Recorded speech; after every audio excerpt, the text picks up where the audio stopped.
था। तब उस समय मैंने उनसे बात की थी, बड़े दुखी थे, लेकिन मैंने कहा जीना मरना हमारे हाथ में नहीं है। तो हमारे संबंध व्यवहारिक थे, जैसा मुरारी जी बोल रहे हैं। आज यहाँ हम लोग किसी एक पूर्व सरपंच या कोई एक समाज का कोई बड़ा नेता, ऐसा नहीं है। वो व्यक्ति हमारे घर के एक परिवार के सदस्य थे, और मैं इसीलिए एक दिन आगे पीछे हो गए। और बिल्कुल सही कहा ममता जी ने, जो मूर्ति ये बनी है इसको आप लोग देखना जाके, हूबहू मिट्ठू सैनी जी खड़े रहते हैं वहाँ पर, बिल्कुल कद काट वैसे ही है। तो मैं मुबारकबाद देना चाहता हूँ आपके परिवार को कि आपने शिद्दत से, मन से इनकी मूर्ति को बनाया, और हमेशा के लिए यहाँ पर उनका एक स्मरण करने के लिए, याद करने के लिए इस मूर्ति को आपने लगाया। उसके लिए आपको बधाई देता हूँ। पूरे परिवार को मैं साधुवाद देना चाहता हूँ। अब मन से बहुत सारी बातें बोली, और गांधी जी बोल रहे थे हमारे, उन्होंने बताया जो पूरा संघर्ष रहा इनका, कितनी बार कम वोट से आप हारे, लेकिन जनता के बीच में आप रहे, और अंत में कोई नेता, कोई पद आपको बड़ा नहीं बनाता, जनता से जुड़ाव रहता है, और आप निस्वार्थ भाव से उनके लिए परिश्रम करते रहते हो, तो आपको अंत में कामयाबी मिलती है। इसलिए आज आपको यहाँ पर दोबारा हमारे बीच में जनता ने विधायक बनाकर भेजा। और मेरी कमी ये रही कि मैंने ज़्यादा दोस्ती लोकेश से करी। लोकेश के बेटे का नाम है लोकेश, मेरा बहुत सज्जन लड़का है, मेरा अच्छा दोस्त है। अब बाप बेटे एक से दोस्ती कैसे कर सकते हैं? जब बेटा दोस्ती करता तब आप सोचते हैं थोड़ी दिन बात करूंगा, लेकिन गांधी संबंध मेरे पुराने हैं, जब ये कांग्रेस पार्टी में नहीं थे तब भी, लेकिन एक किसान परिवार के हैं, और हमारे आपके समाज के एक बहुत जाने पहचाने नाम हैं अलवर जिले के थानागाजी से। मुझे खुशी है कि आज मिट्टू जी के इस कार्यक्रम में आप यहाँ पर आए। अब जो जिले के लोग हैं वो तो सारी पुरानी कहानी बातें जानते हैं, जो जिले के बाहर के आए हैं वो सुन के सोच तो रहे होंगे कि क्या सिस्टम है, कैसे पंप हो रहा है, कैसे पैसा आ रहा है, कैसे तहसील बन रही है। ये सारी बातें मन से बोली नहीं है, लेकिन ये इस इलाके का एक अलग तरह का पानी है। और जब से मैं पैदा हुआ हूँ, मैं 1.5-2 साल का था जब से पायलट साहब यहाँ चुनाव लड़ते आए, 5 साल की उम्र थी मेरी, तब से इस क्षेत्र के लोगों ने, और ये बात सच है, आजकल तो मोबाइल है, इंटरनेट है, बहुत जागरूकता नौजवान में आ गई है। 30-40 साल पहले पर बहुत ज्यादा टेलीफोन टेलीविजन नहीं थे। उस समय लोग व्यक्तिगत मिलते थे और संबंध बनाने से बनते थे, और ऐसे संबंध बने कि इसमें जीवन में इतने उतार चढ़ाव आए, हार भी हुई, जीत भी हुई, पक्ष भी हुआ, सत्ता पक्ष विपक्ष, बहुत कुछ हुआ, लेकिन इस लोकसभा क्षेत्र जिले के लोगों ने जो असीम प्रेम और प्यार दिया, खासकर मेरे परिवार को और मुझको विशेष रूप से, उसका मैं कभी अपने जीवन में या मेरे आने वाली जो पीढ़ियां हैं उसको उतार नहीं सकती। और अभी घनश्याम जी भाषण दे रहे थे, अब जब रिटायर हुए थे ना उस दिन, आपको आप जब रिटायर हुए थे तो घर पे भोज रखा है, याद आपको? तलवार नहीं, मखमल की शेरवानी पहन रखी, मखमल की शेरवानी गुलाबी रंग की।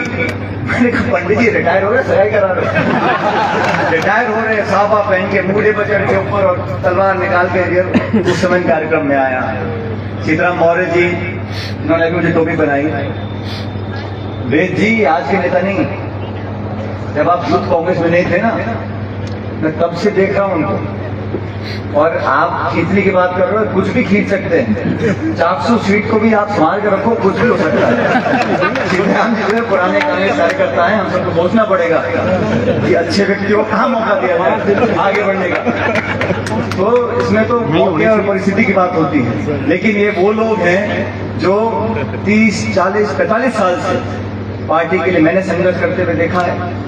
जैसा मैंने पहले कहा, समय अच्छा हो बुरा हो, लेकिन मजबूती से बुलंद आवाज। और सीताराम जी, आपको याद है आपके गांव में एक बार आप मुझे ले गए थे दौरे में, वहां मुझे बोल के तो कुछ और ले गए, लेकिन मैं मुझसे काम कुछ और करवा लिया और घोषणा कुछ और करवा लिया, और मैंने तीनों करे जैसा आपने कहा। लेकिन ये इनका जो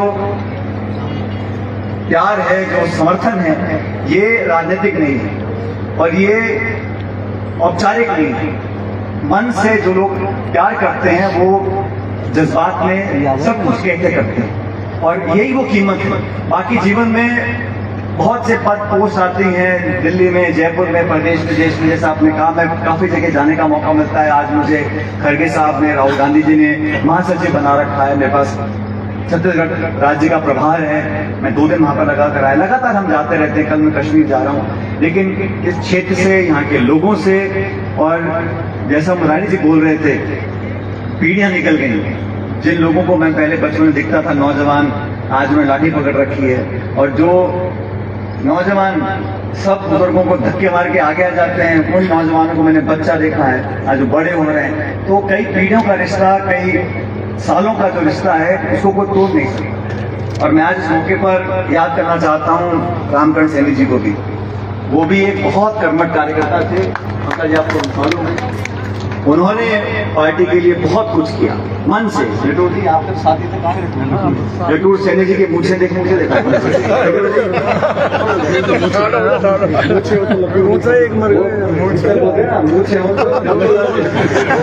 जटूर जी की मूछ है, ऐसे ही है, 20-25 साल से, 30 साल से उनके साथी थे रामकरण सैनी जी। और वो बहुत, ये वो लोग हैं जिन्होंने हमेशा झंडा बुलंद रखा और इस इलाके में हमारी पहचान, पार्टी की पहचान को कभी कम नहीं होने दी।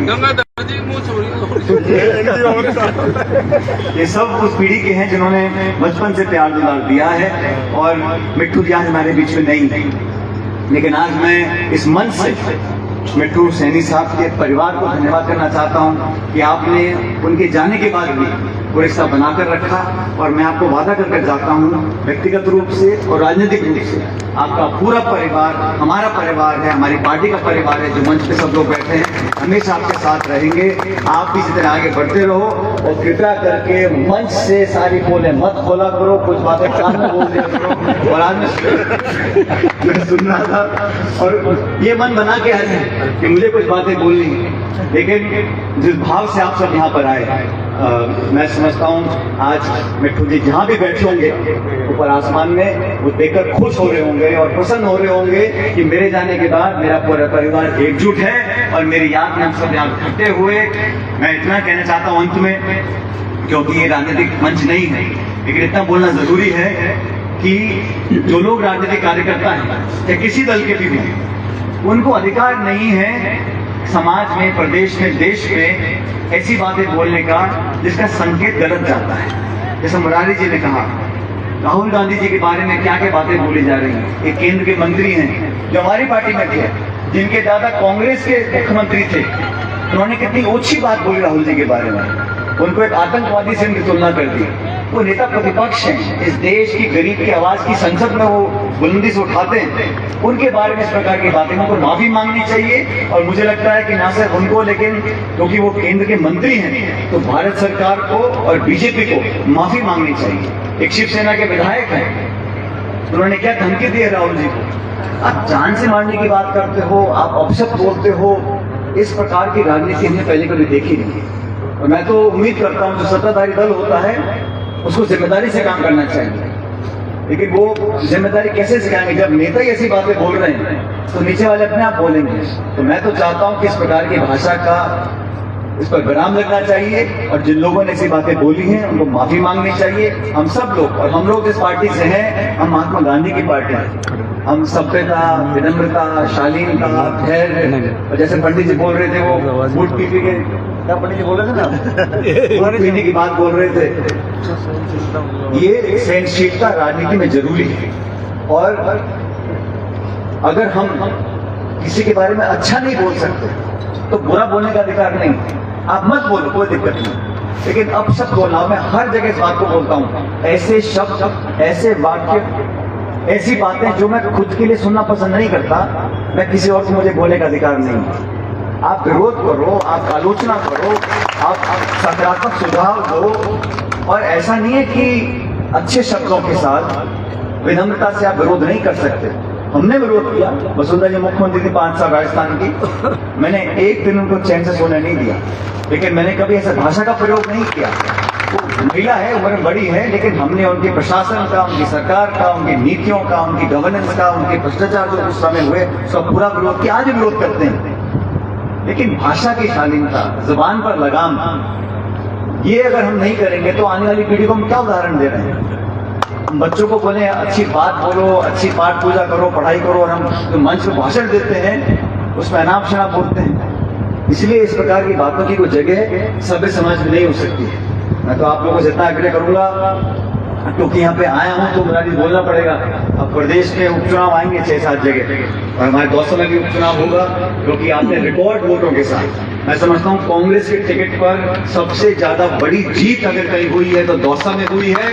मुरारी जी को आपने सांसद भेजा है, आपके सारे कामों को करवाएंगे और हम सब उनके साथ मिलकर काम करेंगे। और ये सब वो टीम है जिनको मैं बहुत सालों से देख रहा हूँ, और ये जनता